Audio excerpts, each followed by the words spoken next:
Alright. Love is kinda crazy when I We've been living in our house for 5 years. I'm sensitive to paranormal. I hear and see things easier than my family does. Ever since we moved into this house, I've had some weird feelings. Like I'm being followed and watched. My son, 12, and I have been hearing a mimic. It sounds like us and our cats. Coughs, voices calling out to each other, even sneezes. We hear it mostly at night. My kids are away on vacation with my mom, so it's just my husband and I at home. Tonight while I was getting a shower, my elderly cat started acting strange. She puffed up and started hissing at the bathroom door, which I left open because it's just us. I kept talking to her and telling her to calm down. After I finished washing and rinsing my hair, I saw it. Through the shower curtain, I saw a doppelganger of my husband standing in the doorway. Silent and emotional, I said, "Jesus, babe, you scared me." Nothing. I was going to open the curtain, but I was filled with the overwhelming feeling of dread. My heart started racing in my chest. I rinsed my face to calm down. It was gone after that. I turned the shower off, grabbed a towel, and rushed back to my room, soaking wet. There was my husband, deep asleep. He wasn't even wearing the same clothes. I'm completely freaked out. We've been hearing it, but we've never seen it. I'm scared that me speaking towards it is going to end badly. Cardinal rule, do not acknowledge it. I feel like I broke that rule. I had to vent this somewhere. That is very scary. So this was posted by Reddit user GhostGirl324. And she did ended up posting an update. So let's read the update. So this post, I've reached out to a couple of preachers for the safest way to handle this without bringing harm to my family. I got the usual pray and place Bibles and crucifixes in each room to answer a few of y'all's comments. I am not schizophrenic. I do not struggle slightly with depression, but I don't think that has anything to do with it. I've never hallucinated before except on CBD gummies, story for another day.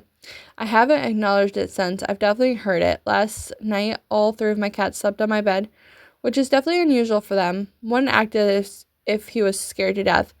Carbon monoxide is out because I have a detector. I don't feel like we're unsafe yet. I'm definitely not leaving. It's my house and the damn thing can move out for all I care. No more sightings though. I hope it was a one-time thing.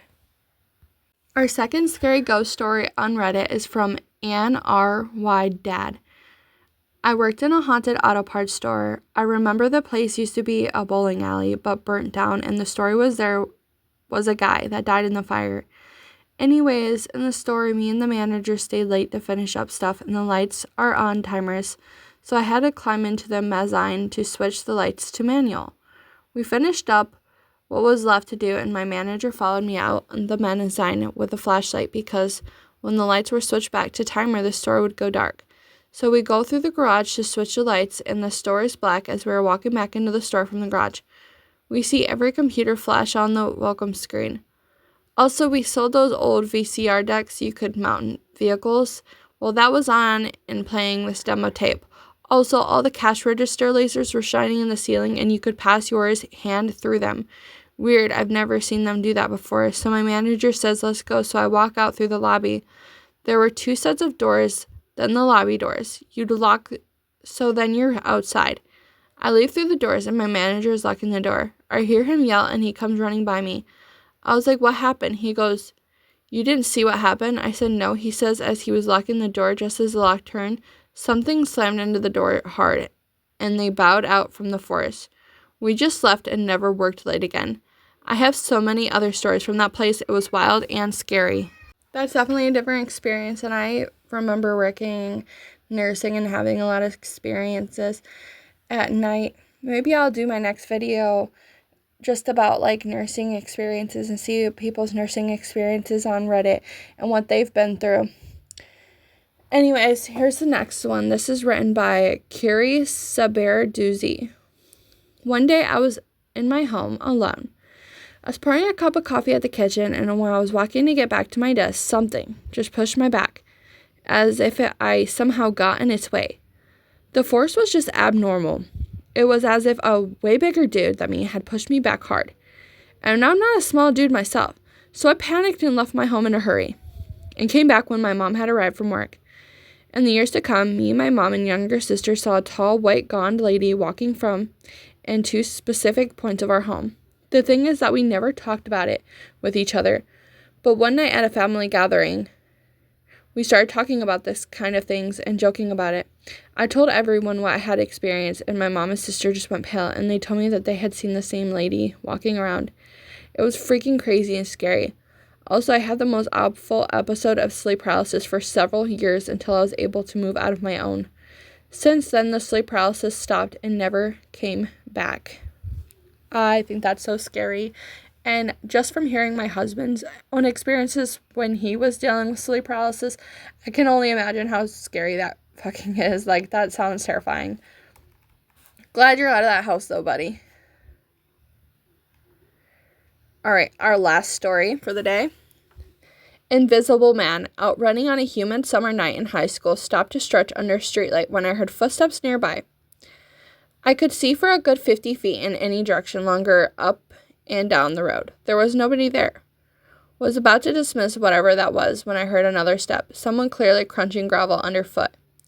Got to my feet as I heard another, and close to no more than 30 feet away. There was simply no way someone could have been that close and not been clearly visible. It was right in front of me. One last step and I dropped into a fighter crouch. Like that was gonna help. Was spooked a bit, but half of me couldn't even believe this was happening. Then it stopped. Waited a minute or two, backed off the other day, and trotted home. About a year later, I was walking past a spot in broad daylight, and I remembered my invisible guy. Was absolutely certain what I'd heard. Really wondered what it could have been. Right about then, I started hearing gravel crunch, not steps, but continuous. I looked behind me to find that a parked car I'd passed had heard rolling down the gentle slope right towards me. It was pretty slow, but picking up speed. So I opened the door and put on the parking brake. Got out, waved to anybody who might be watching so they'd know I was just helping out. Walked on my way.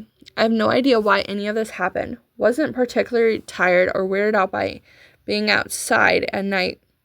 Quite the contrary, it's an unremarkable spot on an unremarkable road in a small town down south. That definitely sounds like some similar experiences that you hear in like the documentaries where people will go to certain areas where people have died and then they halt that certain area because that's where they died.